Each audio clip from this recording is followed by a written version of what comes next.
evening, ladies and gentlemen, boys and girls. It's Monday night, and welcome to episode 28 of season 14 of the Tilton Talk Show, sponsored by AMG Logistics, with me, Paul Hipkiss. All the way over there in Dallas, Mr. Mark Meredith, soon not to be in Dallas, and on his way over here. Good evening, all. Yep, Thursday morning flight. Looking forward to it. Welcome to God's country, mate. When you get here, yeah. I got screen. I was going to say you won't be very welcome if you mention Mr. Trump, but you're welcome to come back. I'm going to Smalley with his robe on over a shirt, Mr. Road Mark Adams. I like to look the part, Paul. Hello, everyone. Hope everyone's well. The one and only. Good evening. Mr. Fixer Craig Courtney. Good evening, all. The Chairman Alan Watson. Good evening. And did the rope stay part? Oh, sorry. And last but not least, Mr. Chris Brown. Good evening. And we're hoping to be joined by the one and only Kevin Francis and Mr. Ricky Otto as well from 7 p.m. onwards. So stay tuned for that as well. And I'll put the shirt on especially. Excellent. So I want them to bring out the home version of this actually in the shop. I was hoping that they would in time for Wembley, but they haven't. So anyone's listening from the club, please bring out the home version of the 1995 shirt, because it's one of my favourite ever Blues home shirts. Good one. Okay, so where do we start? So over the last week, since the last show, obviously we've scored 8, conceded 3. I'll start us off with Bristol Rovers away last Tuesday night. Road. Wasn't a bad start, was it? We scored a lovely goal through Keshi, and then times after that, you'd think that we were 20th and they were first, wouldn't you, really? I thought they were one of the best teams that we played against this season. I thought they'd really give us a good game, didn't they? Yeah, I think that's right. Good go. I mean, like you say, there's little between us, and looking at the league table, I thought they'd be on that performance. They'd be a bit higher, to be honest with you. Yeah. We weren't, again, it's the same old thing. We weren't the best performance, but we did it in the end. And that's the sign of title winners. We've said it time and time again, and week after week, we said the same thing. The old cliche, play badly and win, which is, what we did. But no, it was a good solid, good solid 3 points. Yeah. I mean, some people again are saying, oh, these are the sort of teams we should go and score 4 or 5 away out, but it don't work like that. No. 2-1's more than good enough. Yeah. But no, well, I mean, to be fair, we couldn't have complained if they'd have got a draw out of it. No. I thought at times, certainly after we scored, I thought, come on, then 3 or 4, because we were really on top of the game up until we scored, and then they responded really well to conceding. I mean, they hit the bar, they hit the post, didn't they? And good save as well. So yeah, they really did cause us some problems. And the old saying, innit, champions always find a way. Yeah, that's what we did. It's not going to be long now. We'll be champions. I know. Get 1 or 2 trophies. It'd be nice. Yeah, absolutely. So, and Claire, obviously, I believe you were at Bristol Rovers as well yourself. Yeah, I think they were surprising, actually. I think Martin Taylor's son was exceptional. I know that he gave away the penalty, but, I mean, we weren't great defending set pieces. And, again, I think on Saturday we conceded as well, didn't we, from set piece? But when we went 1-0 up, I mean, it went absolutely crazy in our end. And we were all like, right, here we go, 3 or 4, let's get ready. And it was like something switched in them. And Bristol just came at us. And fair play to them. They should be higher than where they are. Yeah. I mean, the crowd was all right. We were all right. The atmosphere and things like that. So, obviously, then it was poor defending, really, to go to 1-1. And then second half, it was like as soon as Pate came on, the last 20 minutes, we switched it up. Definitely a penalty, 100%. It was right in front of us. And then when Jay scored, well, I think we just all went a little bit crazy. And it was great to see. And you kind of thought this is something special this week. I think the whole couple of weeks is just going to be brilliant. And yeah, I just think with Bristol Rovers, we got that win. And it was a lovely drive back, knowing that we've won and we're nearly there. And then obviously going on to Saturday, which was just brilliant. But I generally think Barnsley would have given us a game with 11 men. I thought that they were really good. They were probably one of the best teams down there, especially with 10 men. I thought that they played really, really well. Especially their number 44 up front. I mean, he kept going, wasn't he? He was all right. But I mean, that Duke goal, I've got me mug. Bless him. Oh, What a goal! What tear to my eye! What a man! And for 6-2 to celebrate like that, feed the Duke and he will score. And I really hope he comes on at Wembley, because if he gets a goal at Wembley, if you think you've seen limbs, I think there'll be more limbs. Like Alfie May's hitting form right at the right time. Claire, he's got to start with that, hasn't he? That front four now. He's got to play Dalby on 100%. Stansfield left and Keshi right. That is our best front four. Yeah, I think Willem, something's going on with Willem. Not quite sure what it is. I don't know whether he's 100% fit. No. Obviously, Chris Davies said he's poorly. I just think I would have him not in. I wouldn't have him starting tomorrow. No. Let's just have Dow. Let's have Jay on the left, Anderson on the right, and let's have Alfie May up front, because Alfie May will score you a goal. If you want to switch it up, bring the Duke on. And I just think fair play, like Duke scored, May. I thought the goals were really, really good. So happy days. Bring on tomorrow. Can't wait. Yeah. Coming back on to you mentioning we conceded off a set piece. Now, I've got to use the F word here, sorry, Chris. But we suffered it for 7 years, the Mark Roberts throwing. And, you know, I think we scored off 2, didn't we, out of about 900 in 7 years? 350, I think you'll find. And the fact that we actually conceded off one was unbelievable, wasn't it?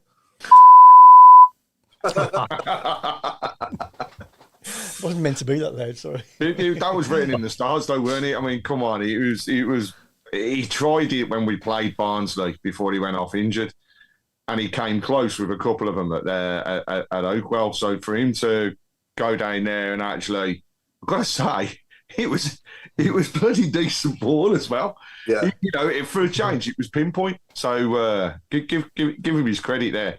Oh no, he can throw a ball, that's for sure. He can throw piles, but yeah, coming on to Saturday, do we all think it was a red card on their player, or do we think it was a bit soft? Or 100%. 100% red. Who on goal? Who was the last man? Do you think Mark Roberts is going to catch him? Well, actually, I've seen it back since, and I did see that it was Mark Roberts that would have been the next man in line. And I don't want to criticise Roberts too much, because he did serve us well at times. He did under hard times. He served us well, I thought, at times. He didn't have, you know, he wasn't anywhere near, obviously, Christophe Clara's level. Don't get me wrong, but he was all right at times. But yeah, I don't know. At the time, I thought it was harsh. I'm not going to lie. In the ground, a lot of people around me thought it was soft as well and a bit harsh. I mean, when you look at your Watters challenge at Huddersfield and that's a yellow, and then you think that's a red, you know, I don't know if they need to just look at the rules a little bit as well. But we'll take it, you know. For the law of the game, it's 100% red card. You're right, but Paul, I think I read your doubts, and I thought at the time, what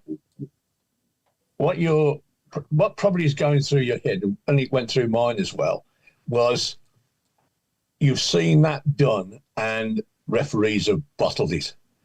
yeah, And fair play to this guy, he didn't. What that referee did, and I feel sorry for the bloke. After 2 minutes, he holds a red card up to their defender, and that virtually says the game's over. yeah, The game's over. It's you know, it's just a case of how many we're going to win by. Now, fair play to Barnsley, they did better than that, but they were never going to win. And that referee, you know, as a referee myself in the old days, you always hoped you went out on the pitch and you didn't decide the game. The players decided the game, not you. Your decision, you know, you give it as best you can, and you just don't want it. And it used to happen to me time, especially on Sunday morning games. You know, there'd be somebody. I can remember a Coronation League game where in the last minute somebody jumped to head the ball, and he put his arms on the bloke in front of him and headed the ball away in the box. And I'm going, oh, you tosser, why did you do that? You know, I blew my whistle, gave the penalty, and that was the end of the game. But he, even worse, he had to do it after minute 1. yeah. And that takes an hell of a lot of balls. And that's the difference between good referees and bad referees at the end of the day. How much have they got, you know? Yeah. Are they willing to take, you know, do the right thing? And I thought this guy did. He could have easily ducked that out, got a yellow card out, and pointed to defend it, and all that sort of stuff. But he didn't. And fair play to him. I thought he was all right after that. You know, didn't agree with everything he did, I'm sure. But he went up in my. It's like Mike Reid to me. Everybody didn't like Mike Reid, but Mike Reid had the kahunas to do the right thing. He wasn't afraid of anybody. It was Mike Reid, wasn't he, in EastEnders? I thought he was a comedian, yeah. It was Exactly the DJ, wasn't he? Mike, sorry. Mike who? Mike Riley, innit? Mike Riley. No, not Mike Riley. No, he was an idiot. No, the one that supports Tranmere. He's retired now. He's on Sky on the Saturday. Yeah. Mike Dean. Mike Dean. Well done, Claire. No problem. 3 points, Claire. I played golf with him and I talked about it, and he said to me, I said something about Alec Ferguson. He said, and he just said, "Well, that silly old tosser ain't going to frighten me," and that's a bit arrogant, but he wasn't. He wasn't afraid of anybody. He wasn't afraid of anybody criticising him. Anyway, we're off the subject. Blues. I enjoyed the Bristol game really much because it was a contest. It was a genuine contest. Yeah. Hello, Pauline. That was Murray, wasn't it? Oh, Frank Butcher. Mark Meredith, mate, how are you? And give us your thoughts. And did you think it was a straight red at the time? At the time, I didn't know. I thought it was in my mind. I didn't really see it was Roberts, to be honest with you. I just thought it was. I seen like three Barnsley players obviously chasing, and then just the time of the game as well. I just thought I really thought the ref may have just to give him a warning, like a yellow and a bit of a warning, just with it being the first or second minute. But I do agree with everything that everyone said. After watching it again and looking back at it, I think you have to give it with the letter of the law, and it changed the game, but we rode our luck in the first half. I thought we could still have gone down, still be losing going into the to half time. 1-1, wasn't it? It was 1-1 at half time, wasn't it? It was 1-1, yeah. And I think we could have been losing them. I think we rode our luck a couple of times with a couple of good chances that they had, and yeah, it's always tough, even as a coach, to manage playing against 10 men, because it changes the expectation of what you try to do, and you don't. They then defend in a lower block than what they would have. They stick one up top and they try to just catch you on the counter attack, and you have to look at it and you go, do we stick to what our game plan is against 11, or do we change our whole game plan to suit their 10 players? And to be fair to Davis, I think he must have told them at half time, listen, don't change. Go out and believe you're playing against 11, because I don't think we changed our game plan at all. The fact we scored 60 seconds into the second half is a big bonus, because I think that that just kept the tempo straight away. But as soon as that second one went in, you felt the third was coming. And then after the third, it was just open gates, wasn't it, for us? We got a little bit of a scare when they got their second. Yeah. I think it was a strange one, because I think Allsop was trying his best not to let it in at the near post, and basically it went under his legs into the far post. But yeah, after that it got better.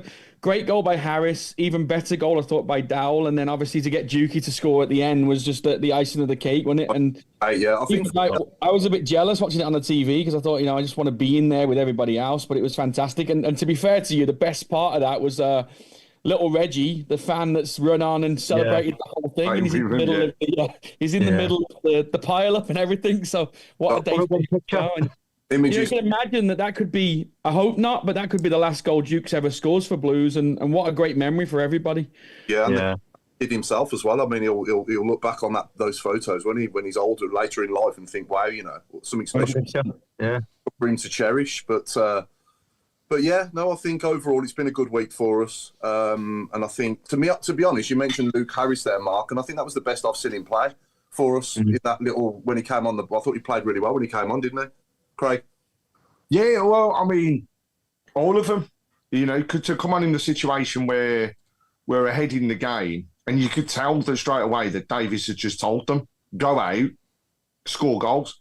And because it just nothing changed in terms of the way that they were. Harris's goal was superb, not just with the finish itself, but the setup in the first place. He was there and involved. He's run through the middle. I will say their defence, as we got towards the latter part of the game, was creaking, wasn't it? I mean, every time that ball went forward, we seemed to have that, obviously utilising that extra player and having opportunities. But yeah, he played really well. But as did, in all honesty, the rest of them, I thought, as a team, that's up there with one of the best team performances, because it's right what Claire said, and Mark. Barnsley really could have shut up shop, but they didn't. They actually made that change just after the red card. And I thought that their forward play, their breakaway was phenomenal at times. And they could, and most definitely would have given us a better game had it have been 11 v 11.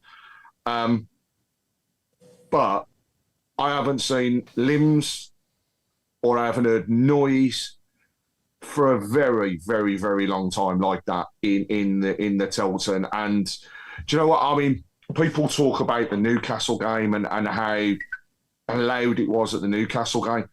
I think that bettered it. Yeah.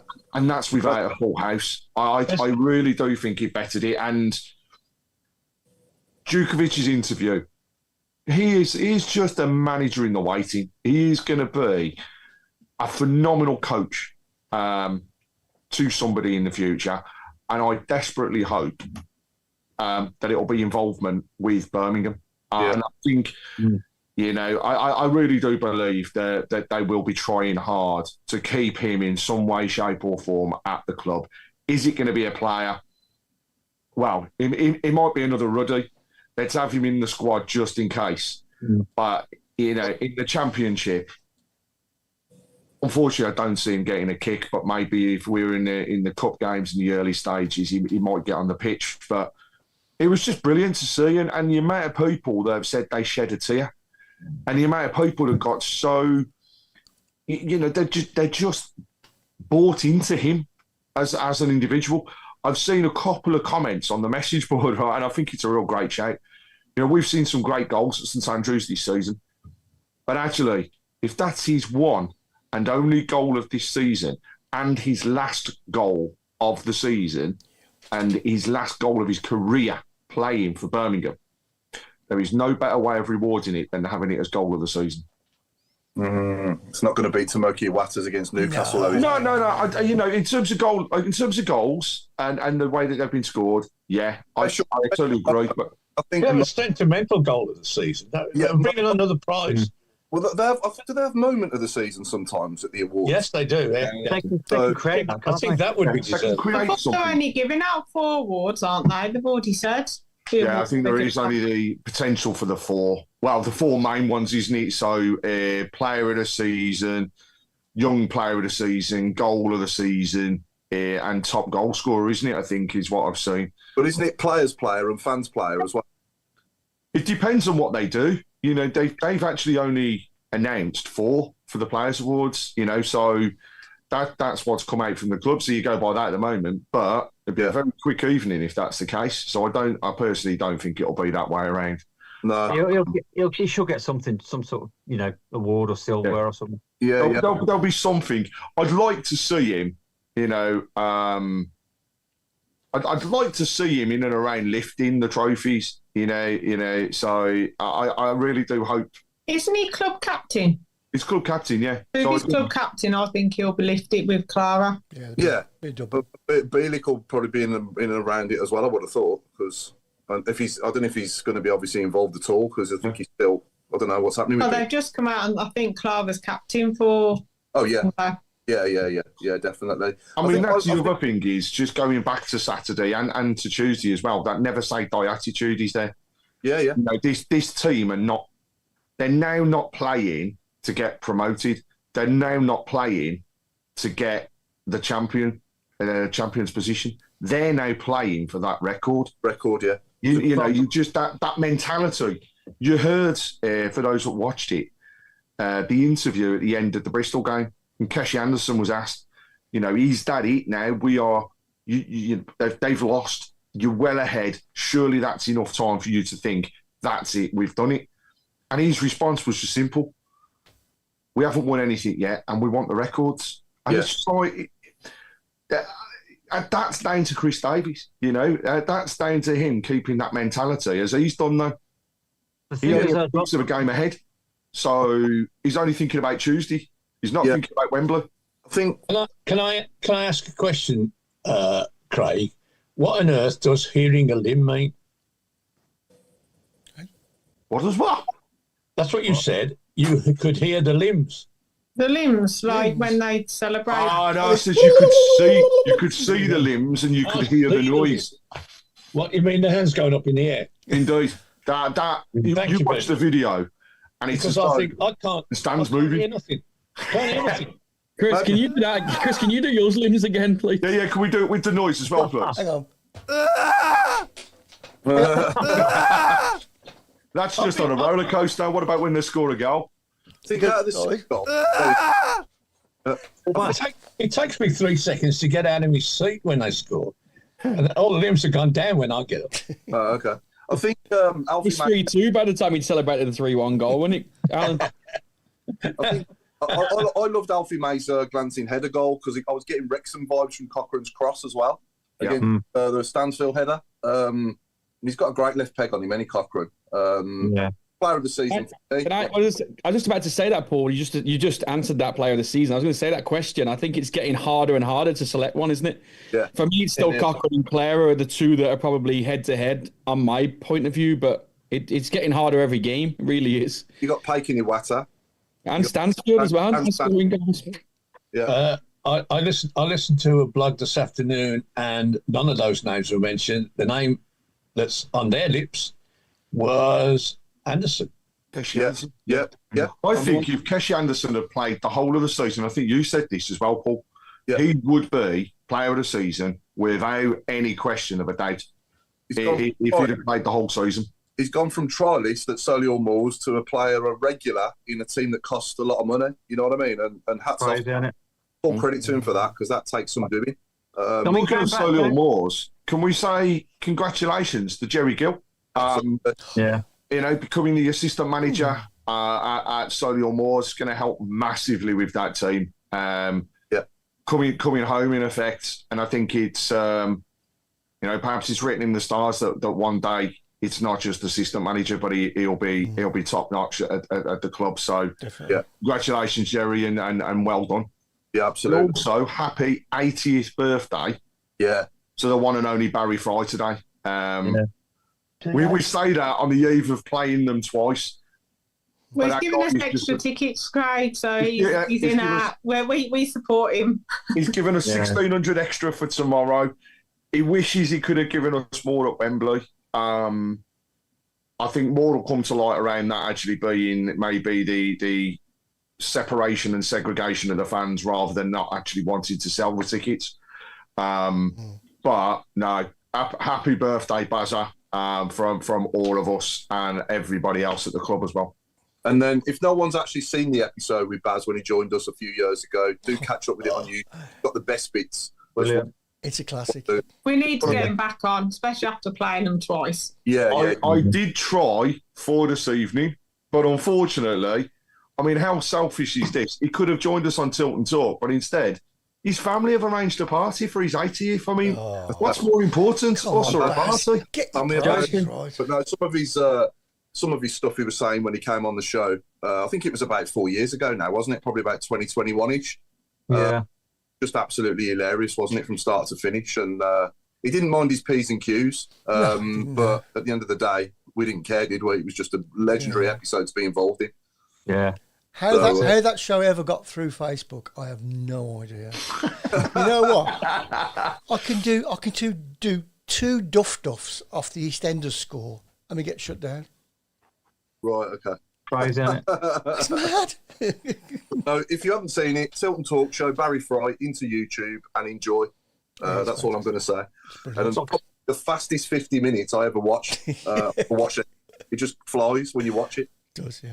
We were saying about going back to Wembley for a minute. Some of those lads will be lucky to even get on the bench at Wembley. So you reckon that's give them a bit of fire in the belly, isn't it? It's because some might miss out completely. Yeah. Some good players as well. Yeah. Do you know what they now should be playing for? What are the additional places going into next season? Though that should be the mentality now. You know, they're going to go through this season. We're going to be winning trophies. We're going to be celebrating.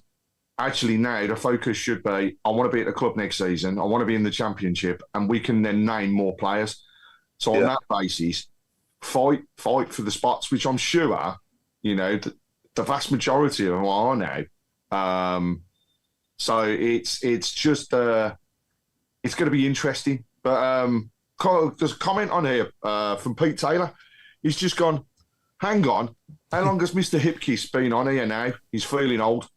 So am I. 7 years. I think it's 7 years. He's coming Ooh, September time. I think I started 2018. that's a long time. Actually, you've missed your 5-year star that we used to give out as well now. I know. I want to check. Testimonial soon. I'm got to be due a checkbook and pen soon. I mean, I don't know who this is, Paul, but somebody's just posted. I think it's terrible. They've just put that you've been on 100 years. I mean, what are they trying to say about you? I don't know. Oh yeah, I know. Who put that? I ain't got a clue. No, we don't know, No mate. idea. Feels like it. Surname Robe. Yeah. So, any questions on the shout boxes before we're joined by a special guest? And obviously, once we are joined by a special guest, get your questions in, and we'll read out as many as we can and ask as many as we can. But any about the general chat we've had so far? We've got absolutely loads on YouTube. Michael said he should go with a strong lineup tomorrow. Go for the record points. Get promotion done and dusted. He says. Yeah. And regarding the goals, the best goals, Iwata versus Wrexham and Newcastle are up there. Fortunes have improved since Bellick has gone missing. He should have been sacked off at the end of last season, not rewarded with the captain's armband. And I'll read this last one here. Regarding Wembley. Remember, anyone travelling by train to Wembley, they have been cancelled from Birmingham and other stations, so we'll have to find alternative route to get there. Let me give some clarity on that. They are cancelled on the Chilton line. Everywhere else is running. Yeah. So I hope so. Chilton line is the one that doesn't have trains from Birmingham, Solihull, Dorridge, or Warwick. They are starting at Warwick Parkway. When was the last time we saw 6 at home? Was it Reading under Rabbit? It's got to be Reading, yeah. It's got to be Reading. It was definitely cold. It was definitely cold. Well, I thought we came Fulham before the 7th goal. Yeah. In the league, sorry, in the league. Oh, in the league, yeah, it's got to be Reading. Yeah. It's got to be Reading, yeah. I'm not including Fulham under 21s. Good. Okay. Well, it was Reading then. Are we counting this as our battering another team, or? No, I still. Do you know what? I think we could score more against somebody. They will. It's going to sound daft, but they'll relax. And when we relax, I think as a team, we're even more dangerous than we are going into the games at the moment. Because just think we're better. Actually flow. We're just better with Alfie May through the middle and Stansfield to the left. Yeah. Kieran Dowell is brilliant behind in the 10. Yeah. Anderson on the right. That's the perfect 4 for me personally. I like Williams. I think he was brilliant earlier in the season, but we've got to get that player back.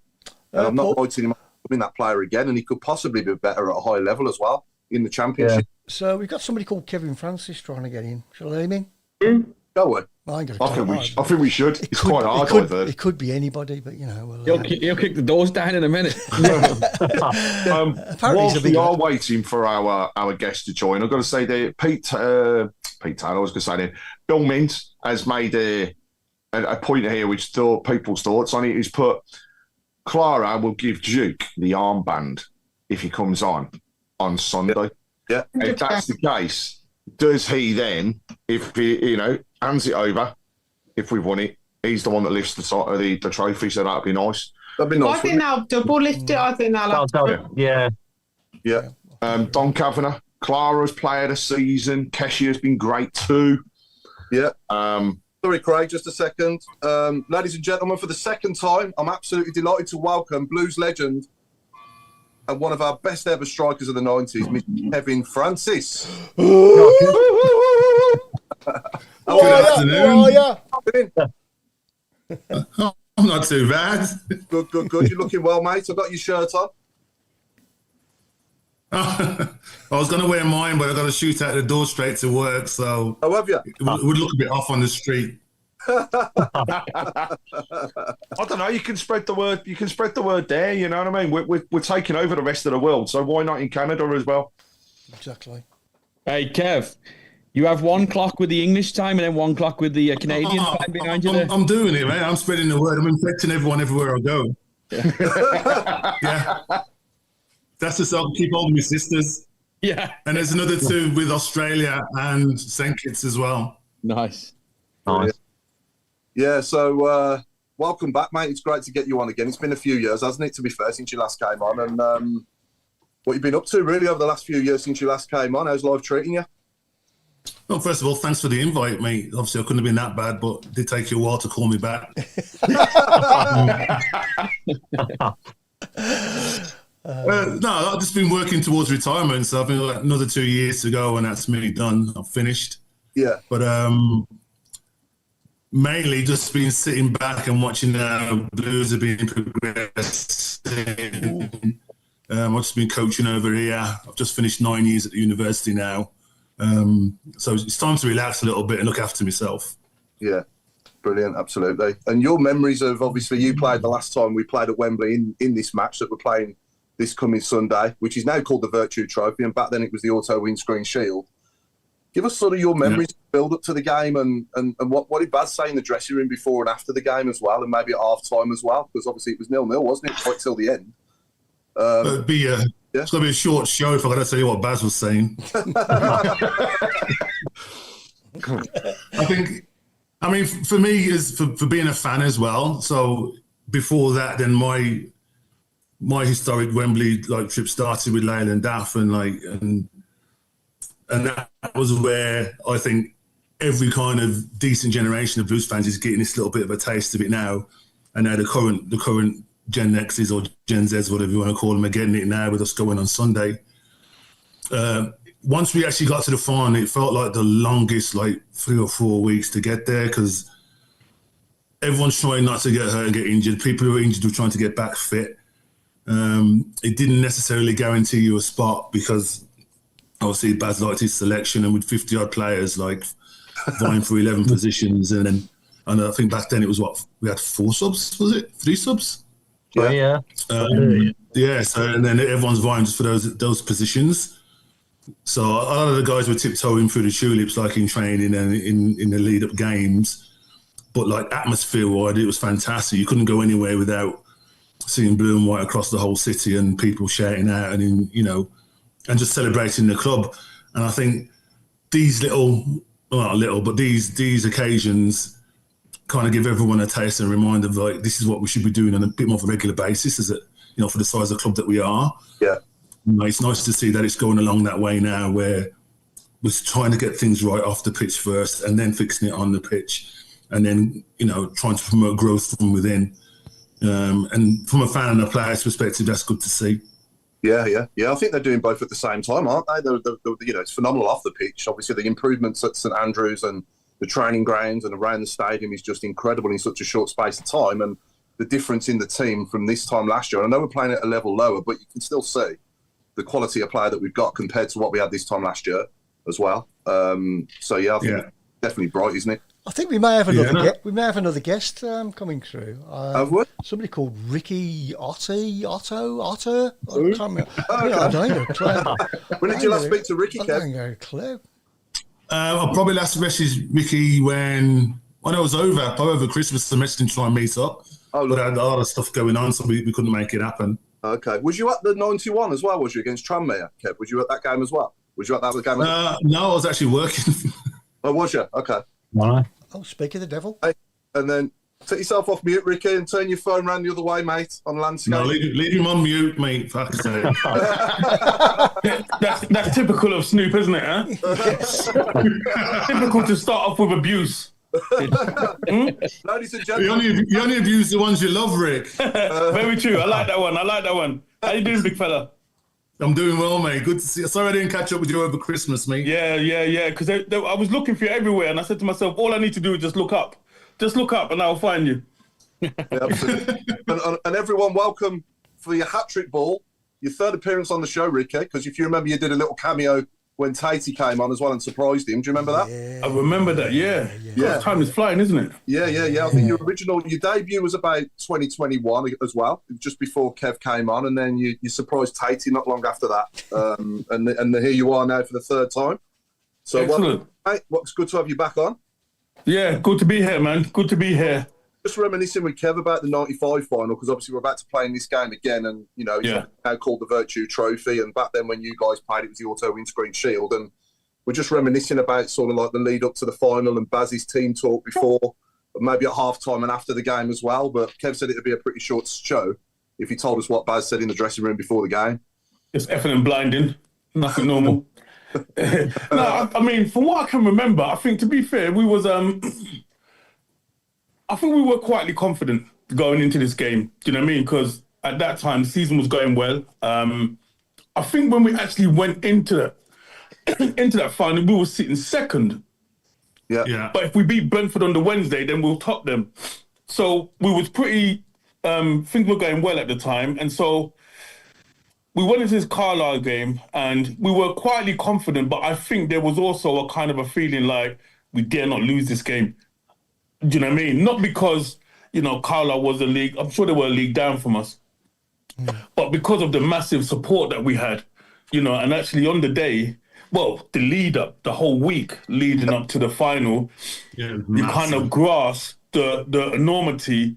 Well, for me, because I know, Kev, you grew up a Blue Nose, and so you know how huge the club is. You live literally opposite there. But for me, that was one of those moments where you kind of realize, this is huge. The lead up to the week, everyone's excitement, anticipation.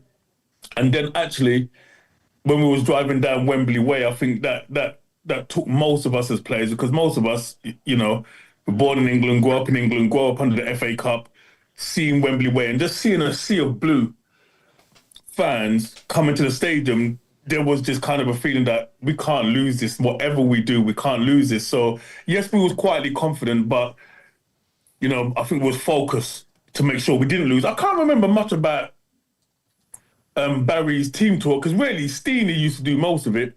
Okay. Yeah. To be fair, I think Baz was pretty quiet in the dressing room. Yeah. Beforehand. No, Yeah. I can't believe What did you do to him? How'd you keep him quiet? Unbelievable. I think he was enjoying the day himself, isn't it? Yeah, he was. Obviously, his kids are running around the changing room like they normally do. Yeah. But I think it was a good occasion for him, and for his managerial record, and to get there and to lead the team out. I think he was buzzing. He was like a little kid. Yeah. I mean, half time, it was kind of I'm remembering it now. It was kind of a strange team talk, because there wasn't that much swearing, and we could see we were kind of on top, and we just needed to convert chances. Yeah. And at that point, it was we're coming in there at half time expecting the normal Baz, just remembering the last three people who made the last three mistakes and drag them off. But he didn't do anything. He didn't change anything. Yeah. He just let it flow and let us go out there. So that was probably one of the most surreal, Barry moments of playing for Birmingham City. Was he was just trying to take it all in. Yeah. And I think in the back, like Ricky said, in the background, there was still the game against Brentford coming up. And I think that, because the same situation we're in now, it's go out tomorrow night, put a strong team out and get it won and done and dusted. Or do we say bodies for next Sunday? I mean, that's obviously a managerial headache. And his was I need to carry people through and make sure I've got people fit for the Brentford game. But that being said, he makes that many changes anyway. And then, like I said, unfortunately, we got injuries in that game anyway. So it didn't really. Just a question, Kev, on that. I remember you colliding with the goalkeeper and lying in a heap for a while. What was your mindset then? Did you think you were ever going to have to go off the field, or what was you thinking at that time? Yeah, just on the collision itself and hitting the deck, it didn't feel right. I knew something was wrong. It didn't feel right. And then Bobby, in this day and age, VR would have jumped all over it and I got something back for it, because I got there first. And then standing up, it didn't feel too bad, and then it felt stable. And then every time I checked on it, there was just nothing there. There was no support. And then it was Baz kept saying, Steenie kept shouting, you're all right, you're a big man, you're all right. And I was just lying through my teeth. I'm like, yeah, I'm fine. I'm not coming off. And like Ricky said, with the build-up of getting there, having been there 3 times before and lost every single time, it was not again. And even Baz used to say, I would say he was joking, but he probably wasn't. He used to say, you're a jinx. He said, I'm probably not going to play there. He said, you're not very good at Wembley. But then when I got hurt, I was thinking, maybe I shouldn't have played. That all 3 times for Stockport, was it? Is that right? Yeah. Okay. Yeah. Well, 4th time, look, yeah. It was actually. Yeah, the boy eventually, the boys took care of it. great service from Ricky. I mean, you could have put one of those in for me, but there you go.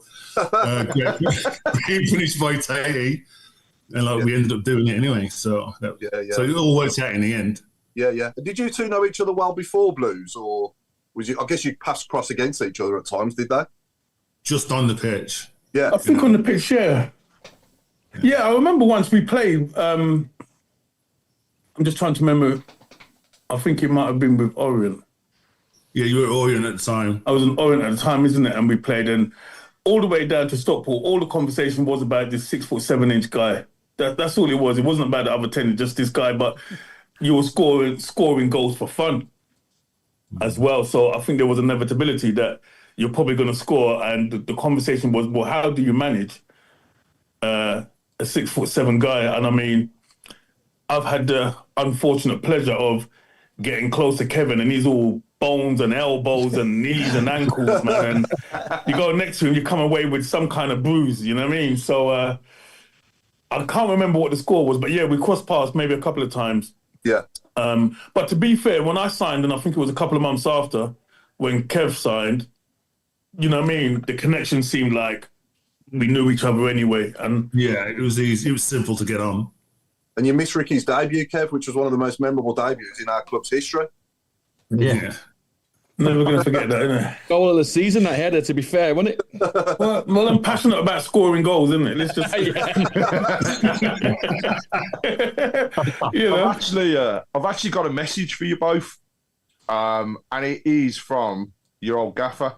We did try and get him to join us tonight, but if you're both not aware, he is actually 80 today. So he's out celebrating his birthday with the family. But he said to send on all of his love and best wishes, because Big Kev and Ricky were fantastic for me. And what they did in and around Birmingham City to make it the best 2.5 years of my life is just unrecognisable. They were passionate and mad, and I'm just now delighted for the club and the fans as they progress forwards. So he asked me to read that out, but we mentioned it earlier, but again, happy birthday, Baz. Yeah. 80. My goodness. I know. He looks well as well, because I'm sure I saw a podcast that he was on literally about 5-6 weeks ago. And he looked very well. Yeah. Yeah, no, he looks good. He looks good. He was on Sky Sports not long ago, just after, you know, it was obviously confirmed that we were playing each other in the final. Sports, didn't he, and did a little cameo. So I think we're moving himself from the pitch side and going upstairs. As that years onto his life, because if he hadn't, then he would have had a jammer for sure. Yeah, definitely. You can't keep going at that pace, or the pace that he used to go at, and think that you're going to like just keep surviving and doing that for the next 10, 20 years. Yeah. So I think him stepping down and going upstairs was good for him. But I mean, he was going to go down as one of our iconic managers. He was great for me. He brought me back home. You know what I mean? He surrounded himself with talent that could do a job, and it was like, the way I used to look at it was like Baz would make a jigsaw and it'd be perfect, like rectangle, but all the pictures inside would be different. Yeah. You know what I mean? So, because he just got players that like fit in, and he just made it work that way. And it was good for me that he saw me, that I could do a job for him there. And it was great. The timing was good. Got promotion. We won at Wembley. And, you know, we just went from strength to strength. And he just made a building platform for whoever came in next. Yeah, I think he was doing that. Yeah, and would you say Steve Claridge, obviously that partnership, I remember it vividly, it was enjoyable to watch, and would you say it was the best player you ever played with up front in your time, Kev? Technically wise, yeah, he would be. I mean, I had a great partnership with Andy Priest at Stockport. Yeah. But with Cleggy, like, I mean, because he was unselfish as well, like his work rate and his work, you know, on and off the ball was great. Yeah. And he was a bit of a foil for me. Like, he used to, in the dressing room, he used to say, just don't listen to him. As soon as we were walking in the door, he said, just don't listen to him. Just don't listen to him. Right? And then whenever he used to rear up and lose his mind, and I think Cleggy's not been on. He's been on. I can't remember what he was on.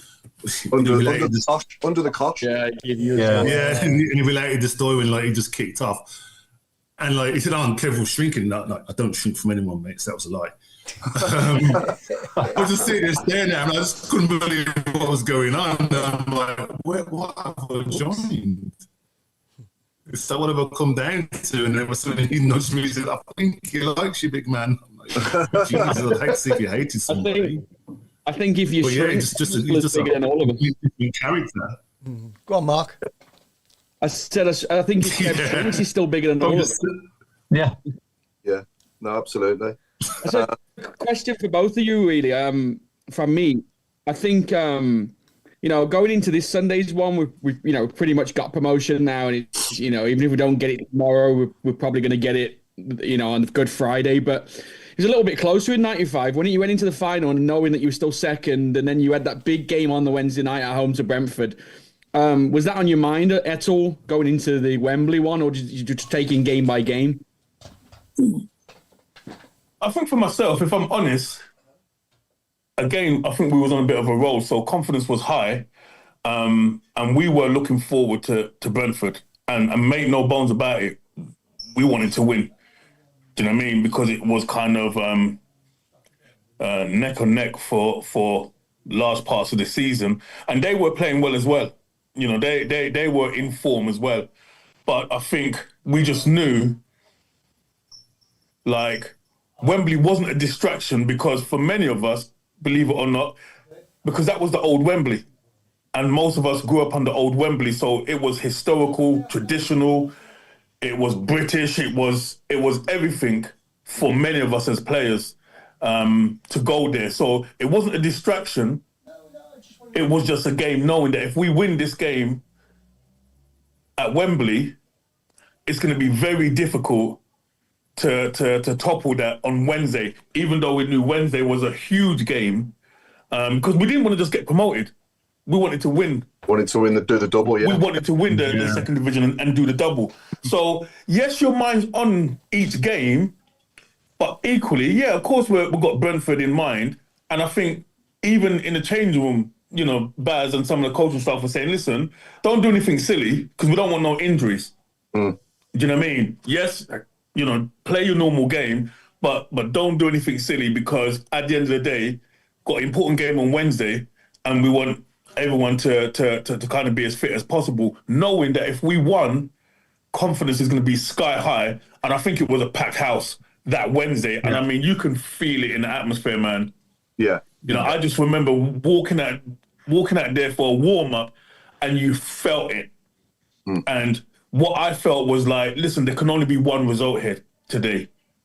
Yeah. Not even a draw's good enough, because 100%. Everyone was buzzing from Wembley and coming here.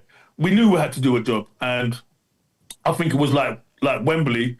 We're not losing this. Yeah, we're not losing this. Yeah, not this game. It felt more like a good distraction than another pressure game going to Wembley. It kind of took for like 48 hours or so. It just took your mind off what was coming, like league wise. Yeah, because the fact that we can go there and to an extent, like probably not the right word, but to an extent, go and relax. And not worry about the league, and that was just something else that we need to focus on come Tuesday when we're reporting back in for training. Yeah. So for me personally, it wasn't on my mind when we strolled out of Wembley. It was good to enjoy the occasion and so on, because it passes by real quick. Yeah. And I think that's one of the things I said to Ricky. I said, I've been here 3 times before, and I can't remember it. I said, you don't remember the lead up to it. I said, you don't remember the game. You remember bits and bobs of the game. You remember scoring and so on. But it passes by real quick, and then before you know it, you sat in the dressing room, you were drinking champagne, or you sat there sulking because you lost. Yeah. So it goes by that quick. But we didn't even have that window. Once it was, thankfully we won, but once it was done, it was like focus on what's coming on Wednesday night. Yeah. And like I said, the build up, and for me, it was like just 2 days in the hospital getting fluid drawn off my knee so I could play. Yeah. And then there wasn't much. Yeah, going back onto Brentford, they would have had a certain Martin Granger at left back, wouldn't they, in that team? Yeah.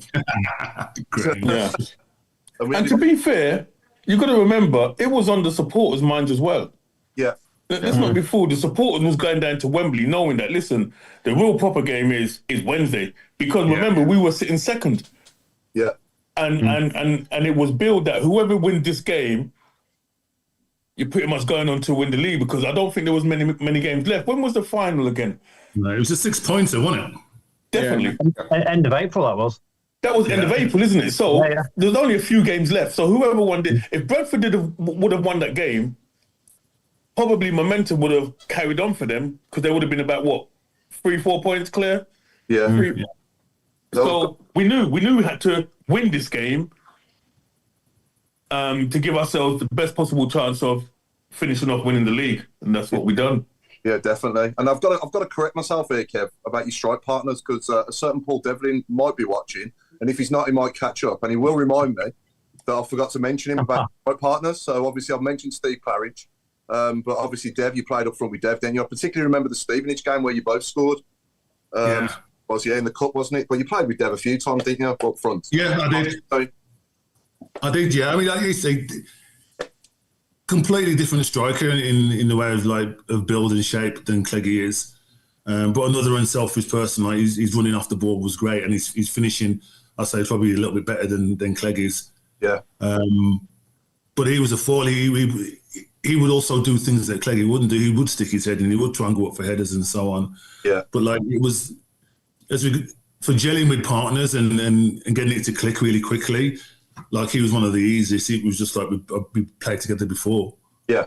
Like, didn't have to figure out runs, didn't have to figure out timing and whatnot. He just clicked. But yeah, Dev was another good foil for sure. Yeah. Now Claire, obviously being the youngest of us all, any memories of Ricky and Kev as players for us at all? I guess you've seen the footage, haven't you? I've seen footage, yeah, but I mean, the 1995, I would have only been like nearly 4, so. Stop rubbing it in. Oh, yeah. Yeah, no, That's messed a few of us up, isn't it? told. Great hair, isn't it? Thanks very I've much. been told a lot of things, but I've heard lots of like stories and seen some of the goals and things like that. So Yeah. When we had an interesting point Paul made on the message board actually, and the guys, you know, I suppose this resonates because of the league in effect that we're in, but this season. So Kev, you were back and you were at the Birmingham game against Stockport. Yeah. Ricky, I believe you were player of the day a few weeks ago at St Andrews. You've mentioned Cleggy. Cleggy was there against, what was it now? It was Cambridge. Cambridge. And so we go into a season where potentially we can win a double. The last time it was done, you were all part of that team. And all across this season, you've all been to the games. So people are saying, you are lucky omens and that you need to start coming down more. And we've also had one. Ian Clayton has said, Ricky and Kev complemented each other in the Blues team. Ricky's delivery to Kev's height worked well, but also Kev was pretty good with the ball at his feet. His one goal versus Middlesbrough stands out as a goal finish, but the Leeds goal was totally sublime. And I've got to say, still one of the cleanest strikes I've seen up until Iwata, but funnily enough, into the same end. Yeah. Kev, have you still got the earring and the thick gold chain? Yeah, the earring, not so much now for work, but yeah, it's all there. Never leave home without it, mate. Love it. I was going to say, I've got a question for Kev. Well, I'm Ricky as well. You know, going back to Wembley, you know, the day before when you were sort of relaxing in the hotel or whatever, how did Baz get you to relax? Were you like excited or did you get much sleep? Well, what happened? How do you sort of calm it all down? Be careful, Ricky. I remember what you said last time, how you relaxed. Well, I do remember because obviously the hotel we stayed in was down south, innit? So it's a hotel that we used to stay in for when I used to play for Orient. So I remember during the daytime when we got down, I think it was me, Dave Barnett, Shearer, and Chris White went over to my mum to have some food. So we didn't get back to the hotel till about maybe 6:30, 7. And yeah, to be fair, I mean, everything was quite relaxed, really. Like I said, most of the boys got on with each other. And again, you have to remember, back then, there weren't no things like iPads and stuff like that. So it was literally, I think a few guys was playing cards. Some of us were just by the bar area just talking. And some just went to their room. So in many cases, it was just a normal evening, but I think everyone just wanted to not go too stupid. Not that we ever did, but I think people wanted to just stay local, get a good night's sleep, because I think we all knew, 55,000 tickets were sold, and if I'm honest, we all just wanted to savor the day. So the last thing we wanted to suffer with is not being able to sleep and getting up tired. So everything, from what I remember, it was quite relaxed. But like I said, we drove down early on that day, had something to eat, and then met up with the rest of the lads about 6:30. How did it feel walking out to that massive sea of blue at the old Wembley? I can't imagine anything better. I mean, I can see the picture now in my mind with Baz and his son leading us out, and obviously, you all follow him, and that must have been incredible, mustn't it?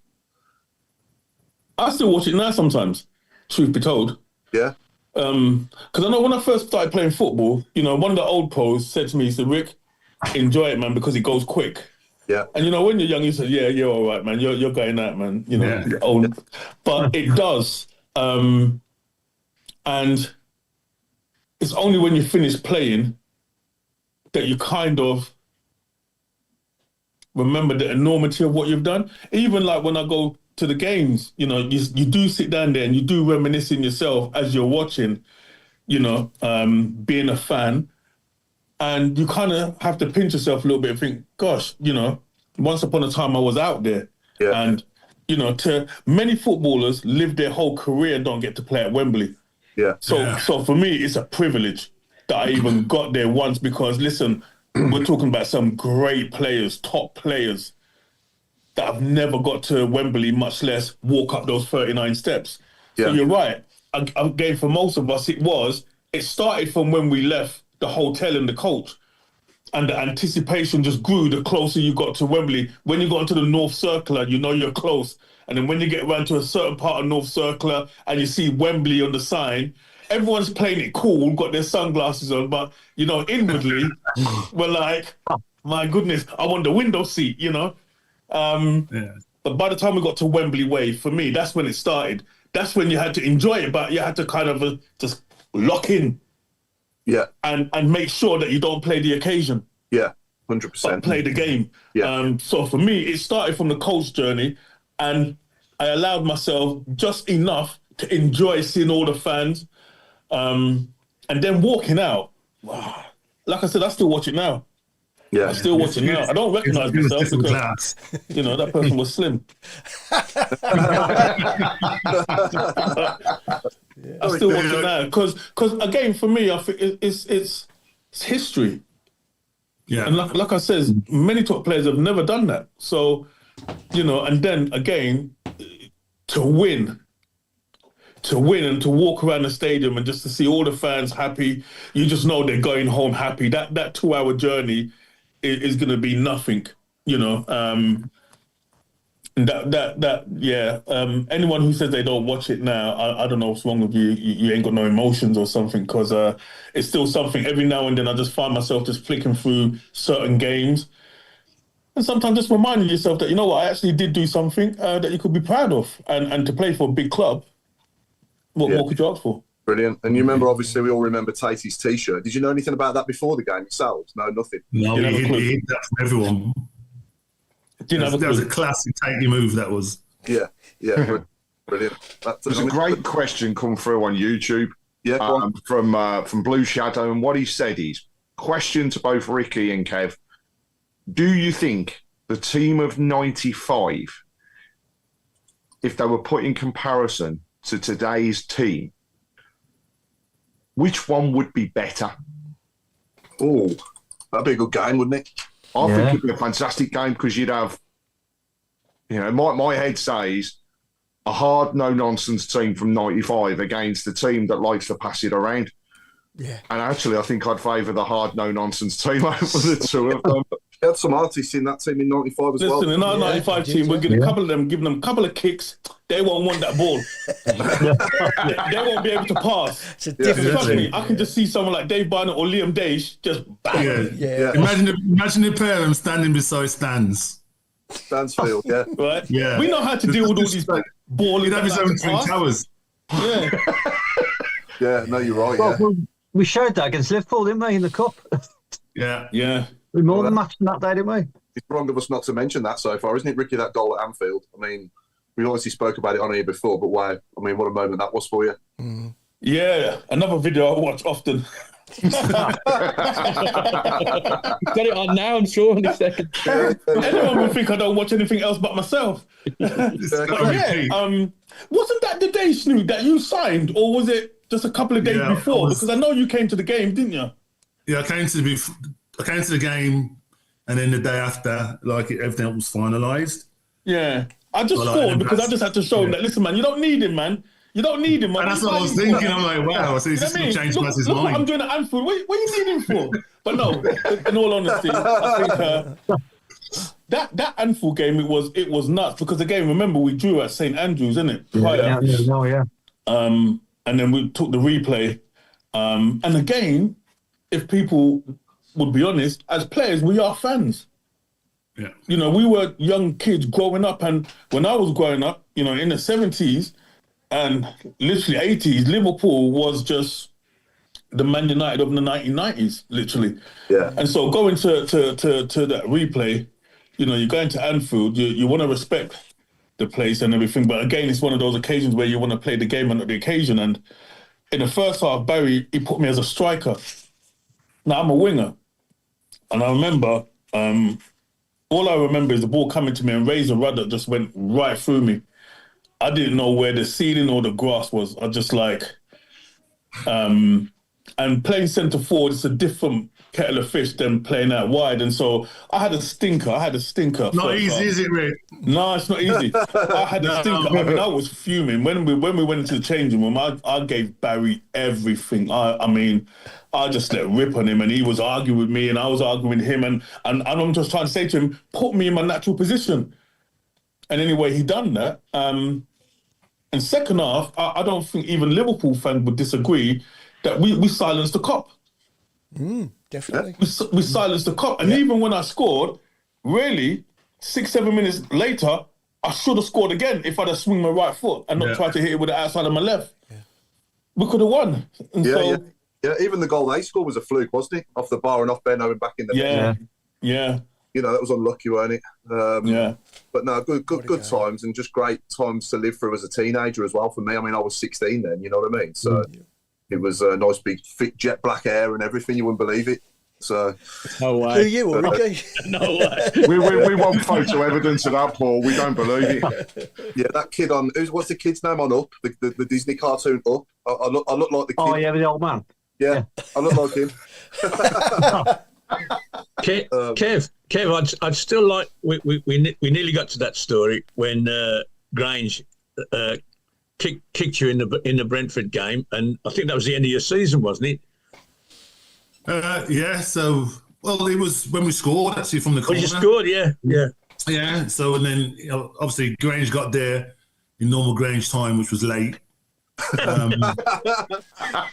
Like his trains now, isn't it? Yeah, exactly. It's great knockback from Daisy as usual. One bounce, swivel kick top of the net. I was actually turning to push away, and he was still sliding in. So he took one knee out, and then obviously when he came down, everything just buckled and went. And then all them clowns jumped on top of me as well, and I'm screaming because it's hurting. They're screaming because we just scored, and I just remember just rolling off the pitch, and they asked me done. But I was happy with it. We scored, we won, sort of thing. And then I think the day that I went in for surgery was like the last game of the season, and we needed to win it, and that was it. It was cemented, and I was supposed to go down under the knife at like 10 o'clock, and I kept pushing it back, telling the surgeon, "Can you push it back? Can you push it back? Can you do someone else?" So I think just as we scored, he came in and said, "That's it, you got to go. This is like running out of time," sort of thing. So like. I remember like putting the mask on and getting your gas in the air and whatnot with a big stupid grin on my face, like counting the money in my head like that we just got. And then when he went on to sign for us, Kev, obviously, I guess you reminded him of that, did he? Did you on his first day for the club? Yeah, and he used to tell us stories when he came up to Stockport, and I think there was one game he was coming back from injury and he was sat on the bench and we were just kicking off, and he sat on the bench and he's just like he's being typical Grange man. He goes, "Oh, Francis," he said, "he's gonna get you." He said, "In there, the fullback, he's gonna get you." This is like that. So we done our normal kick off, like 2 touch in the middle, swing it out over the right back head, and I'll just put him into the stand. As I'm jogging back, I said to Granger, "You need to go and help him, mate. He's like, the boy's struggling." Yeah, we had him on. We had Grange on not too long ago. It's a great show, great episode, and even he said that, like, he's one of his regrets from his career is not playing at Wembley. So he never played at Wembley himself, because obviously in the finals he played for us. Back then it was when Wembley was being rebuilt, wasn't it? And it was in Cardiff. Yeah, Of course, yeah. So he'd have loved to have played at Wembley. He said it a few times, didn't he, when he was on with us? But Alan, any other good memories of these two legends from your time going? Well, yeah, they were a great pair, and they played at an altitude that other people only dreamed about. I used to get worried that Kev was going to smash his head on the crossbar when he was knocking these in, and those sort of centres were too high for normal people. But he used to get to them, and I loved that.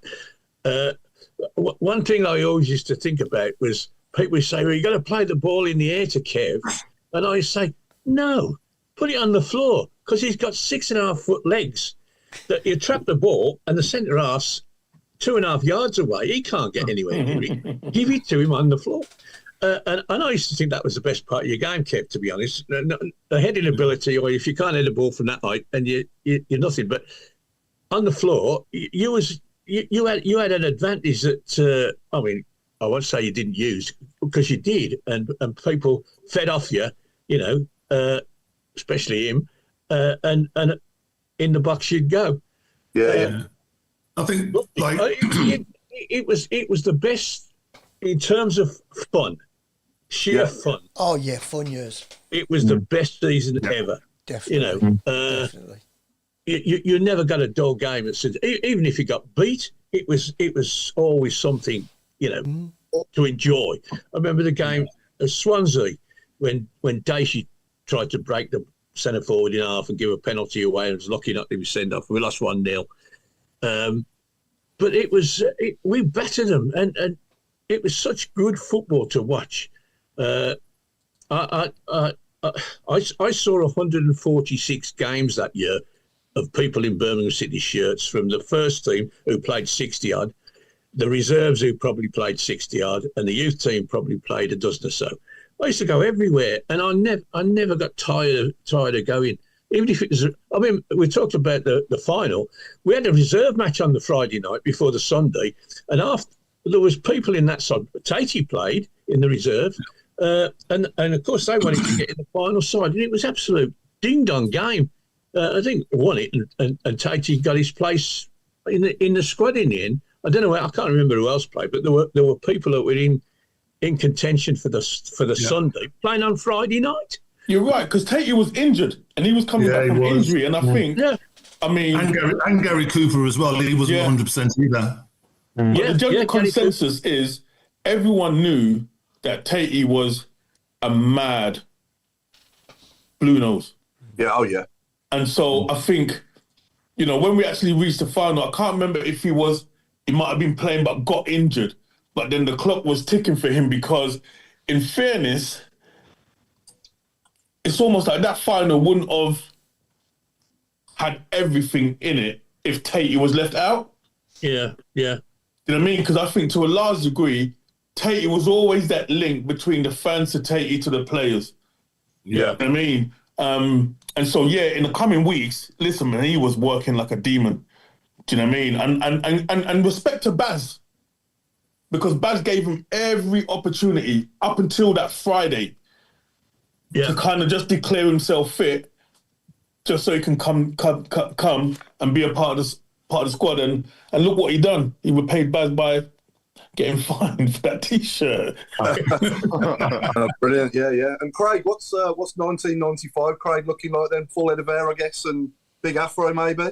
What can I say? I mean, I didn't have as much missing at the front, and I actually still remember that day, because it was the first time I went in 91 was travelling with my dad, and the second time was I travelled down with my friend, and we got sold off because we went on the official Blues coaches, but before we got on them, we both sprayed our hair blue. When we got off the coach, we turned the seats blue. So we got into trouble as we were getting off the coach, but Hooligan. what a day! I do remember lining up on Wembley Way and watching the team come in, and I can definitely recall, like Ricky was saying, what that atmosphere was like, because it was just a sea of blue and white, and I thought 91 was impressive. But that's because, you know, when you're younger and stuff and you haven't experienced the games at St Andrews, it's like, oh, that's that fever feeling. But there was something about 95. It was that the build-up, the fact that they were still in the running for the league, I think it just added that extra little bit. And I described our Wembley game on Sunday as being an additional game. Yeah. It's a bonus game. And I think actually going up to 95, it was very, very similar. It was a bonus game. It was something for the fans to enjoy. But most important for every single fan out there was getting out that division. You know, we just missed out staying in that division the season before. And it actually is uncanny when you actually look back over the years and how it compares. Because the 94-95 season was very, very similar to our season last year. Yeah. When we came out the end of it, there wasn't this, oh my God, look what's happened. You know, the fans away from home stayed in the stands, and despite the fact of being relegated, as Baz said, they were still there singing his name. They were still there backing the team. And the following season, we did the double. Yeah. And it is almost like a carbon copy replay this year. We went away last year thinking, not we're in the doldrums, but actually, this is a reset button. This is going to be enjoyable. We're going to do something special. And everything that was predicted at the end of last season has so far come true. Yeah. The difference this time is we're not just going to walk away, I don't feel, with a trophy from Wembley and the championship. You know, we are going to walk away with both of them. A points record. We've already set the record for the numbers of continuous wins in the league. We've already gone on to say the most amount of points. We're going to go on to the most amount of goals. And I tell you what, they're not going to stop until they've taken, for me, every single one of those records. But 95 was a credit to the players that were on the field then. You know, 3 substitutions. You don't see that anymore.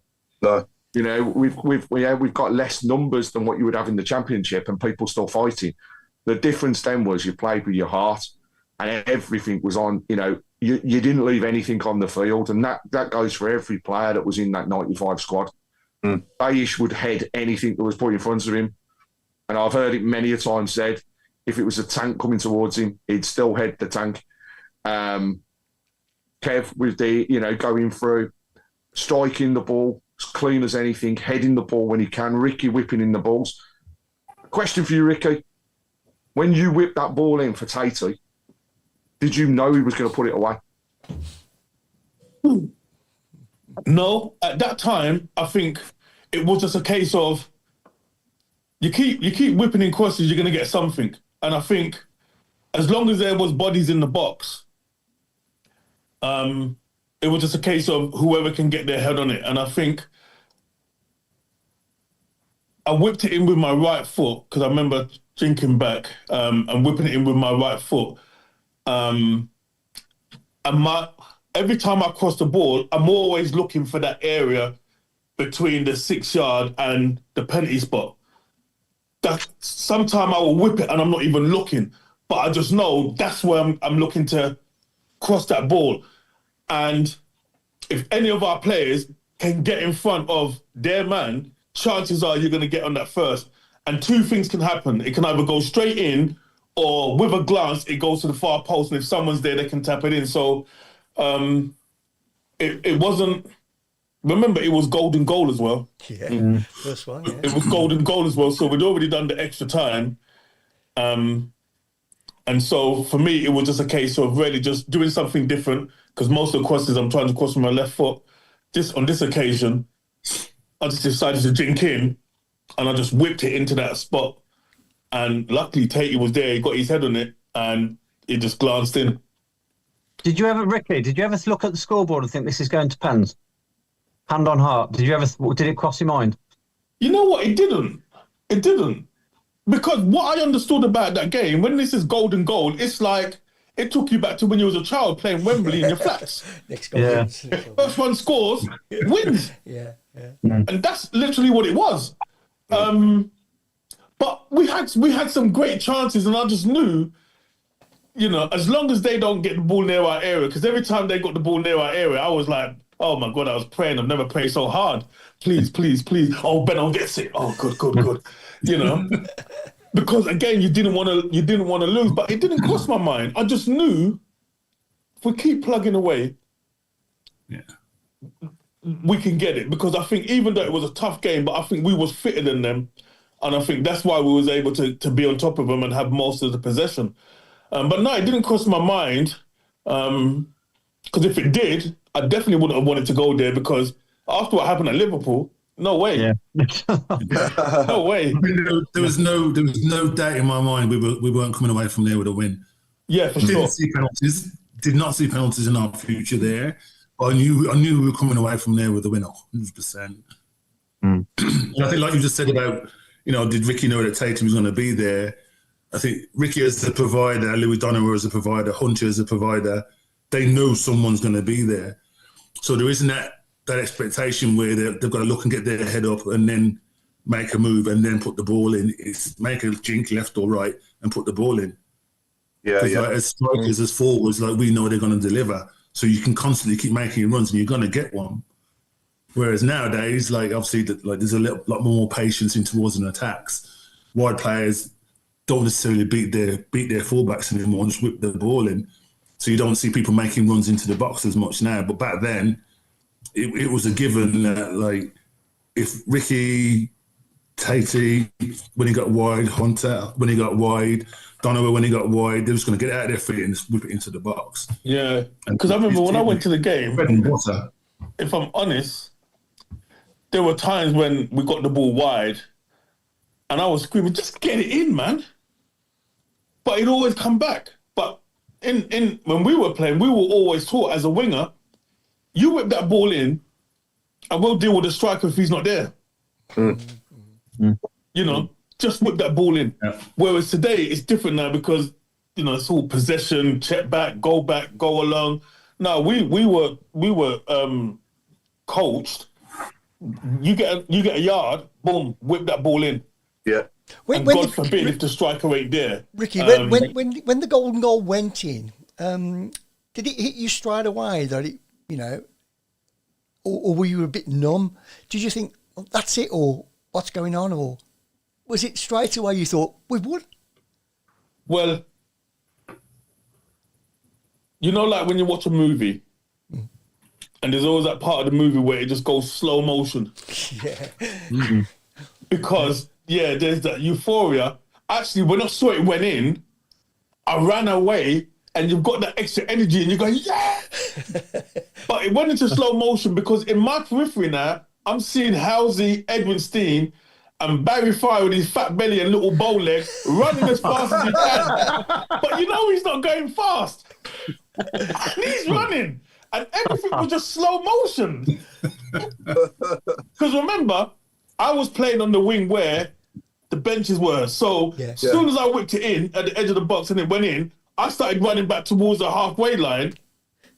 And then I'm seeing Steen in them. But all I remember is slow motion, Barry Fry trying to run as fast as he can with his little legs.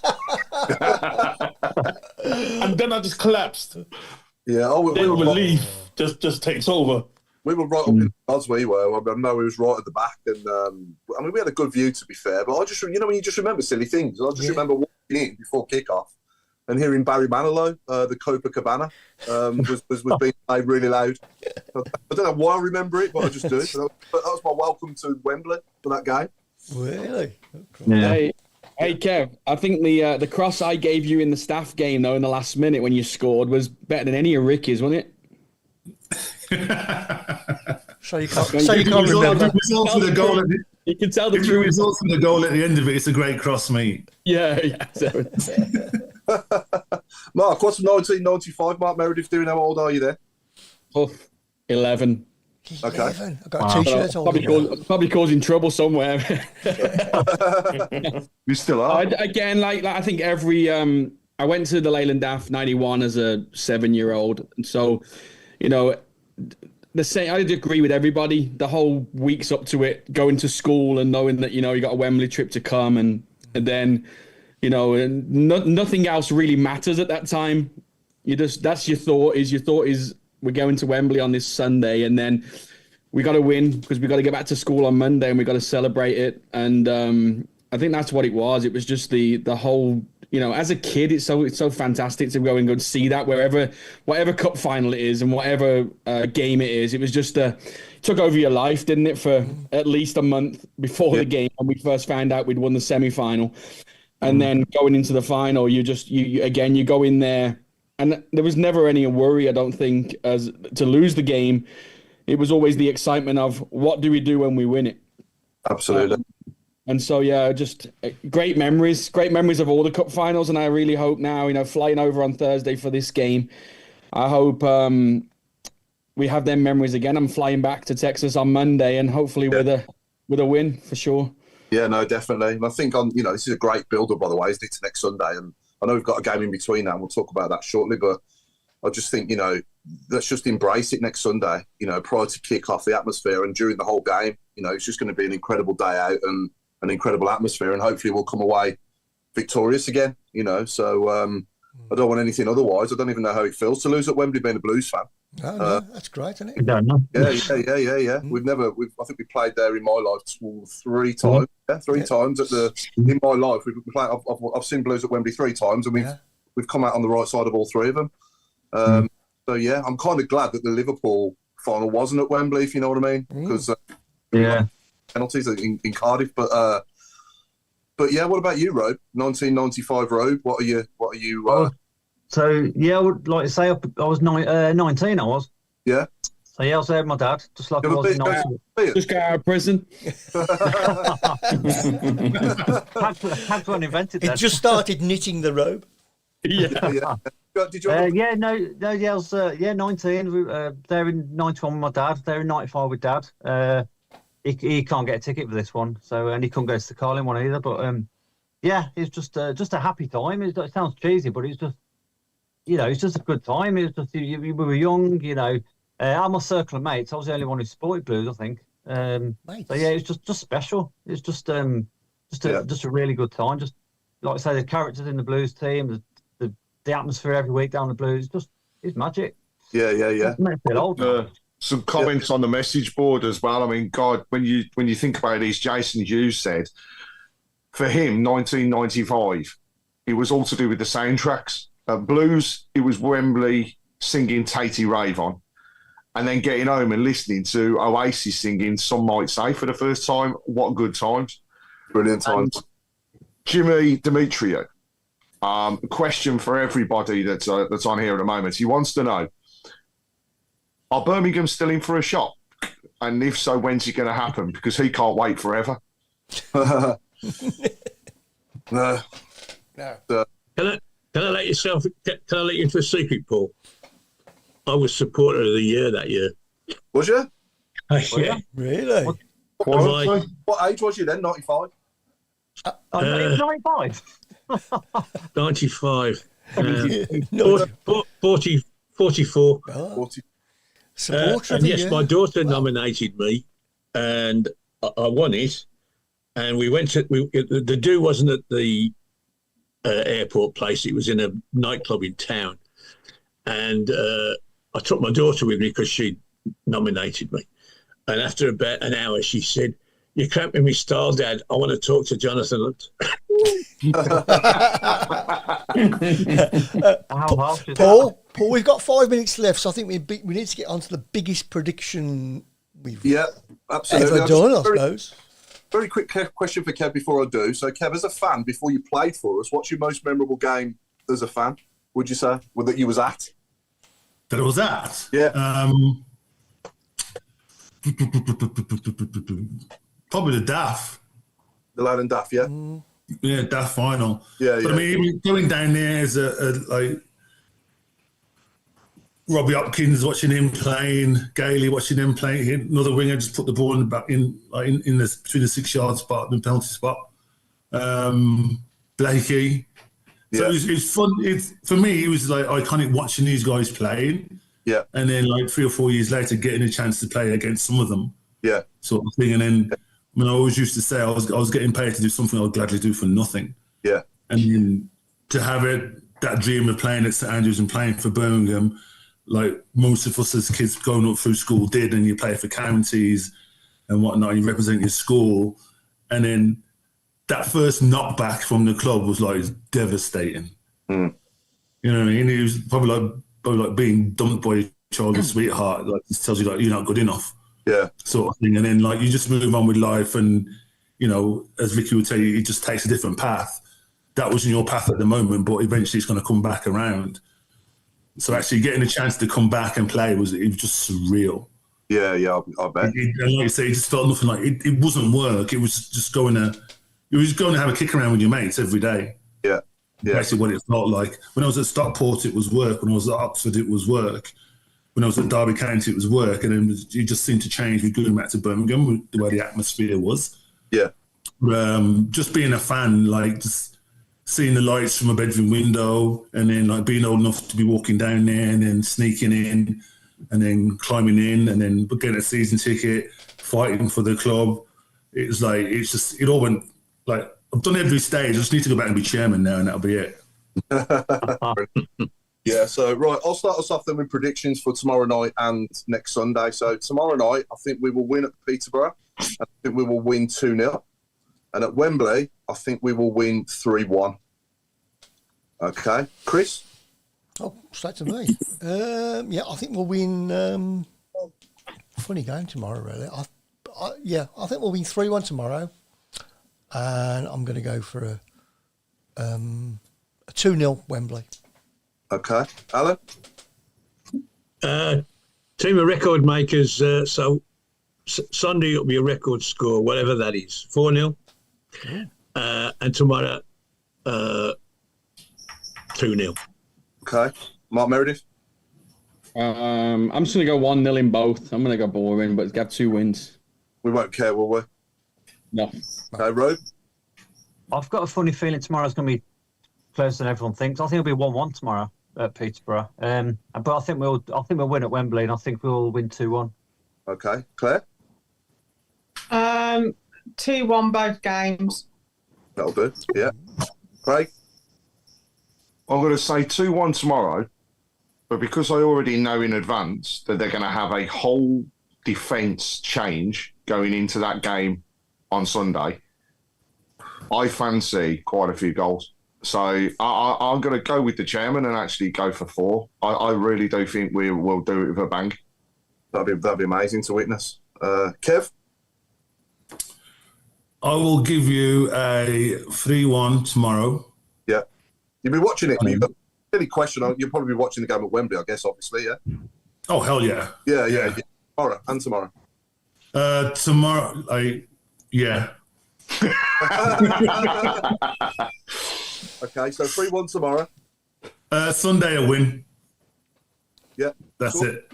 Yeah, No. win's a win. Who cares? Okay, no score. Okay. Not jinxing it now. Okay. I think 2-1 tomorrow, and I'm going to go for 4-2. 4-2 at Wembley. Yeah. Old Fest at Wembley. We like it. Imagine if it's 1-0 and Keshi Anderson whips the ball in from the left and somebody like, say, Paige Sonko flicks it right into the top corner like Tatey did. If it's like a very similar goal or something, it'd be amazing. Runs off wearing a shit on the Villa t-shirt. You know what I mean? Let's just do it. Let's go I think for it. Duke needs one. If Duke has one, the statue's there. It would need a cherry on the cake. Now lifts up his shirt and it's I hate Robe. Yeah, absolutely. So that brings us to the end of another show, which has just absolutely flown by. And Ricky and Kev, we really appreciate you giving up the time to join us again. And thanks very much for obviously all the great memories from back in the day, and also for the chat tonight. It's been fantastic and given us a brilliant build-up to Wembley next Sunday as well, reminiscing. So thank you for that. So we've been the Tilton Talk Show, and it's good night from me, and it's good night from Mark Meredith. Good night all, and see everybody in England on Friday. Whoop, whoop. Kev, I can't believe you're not coming, man. And you sent me the picture of your flight ticket as well. I'm like, why is he winding me up, mate? Like, and it just, I even looked at the dates before, and it's just felt at a bad time, like because we start running a course next week on the Monday, so there's a lot of course prep for, and it's a 3-week course. So, and as I'm instructing, I suppose I should be there. Yeah, Always took a sicko. Birmingham. And then pop up in the stand, like celebrating. Yeah, that'll go down well. Well, Mark Meredith, who are you handing over to, mate? You're doing a row, B. You're forgetting to do sorry, my fault. God, it's getting worse. I'll hand over to Big Kev anyway. Now we're just speaking to him. It's a good night from me, and it's a good night from Big Kev. It's a good night from Big Kev and a good night from Ricky. Yeah, Kev, we need to link up somehow, man. I don't know if you can get my number or thingy from Craig or someone. Holler at me when you're ready, man. We might have a little chin bag while we're watching the game, innit? Yeah. I will, mate. Definitely, for sure, 100%. Yeah? Okay, Yeah. Ricky, pass it over, Ricky. Yeah, pass it over. Go on. And you know what? Even if you just holler at me on Sunday and just have a little wink. Isn't it? It's a good night from Ricky, and it's a good night from Claire Giblin. Who? Good night, guys. Bless you. Thanks, Ricky. Thank you, mate. Safe travels so on tomorrow. I can't wait for this weekend. It's my hen do as well. Come on, get in. And yeah, I'll see everyone on Sunday as well. Promotion push, promotion party, and I'll be seeing Rogue tomorrow. So back onto Rogue. Hello. Earth to Rogue, coming Rogue. No, I was just thinking. I was like Claire. I'm getting all misty. I'm thinking about what's to come this week. Yeah, look forward to tomorrow.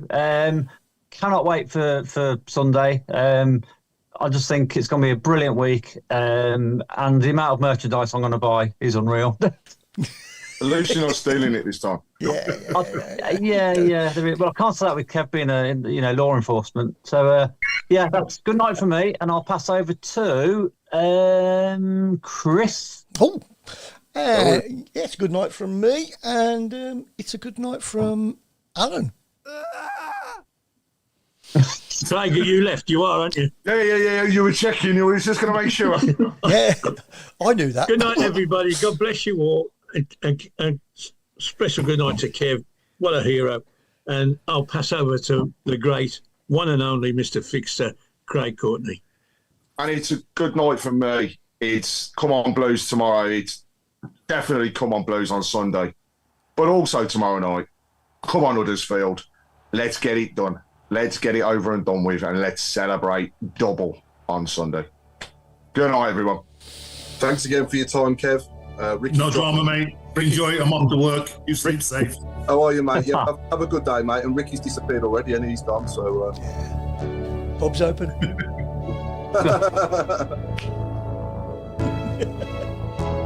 Big rock and all. Run nights, Kev. Yeah, it started at 2. So, an hour to get ready, pack my shit, and then, I'll find it. I don't even know what we're doing. I haven't checked my emails. Go along with it. Robe, don't forget, you're on coach number 5. I am only running 4, but you're on number 5, all right? At least I know where I stand. That's all right, then. Yeah, you will be standing. Definitely standing. There's no seat. There's no seats. Standing, yeah. It's just a real special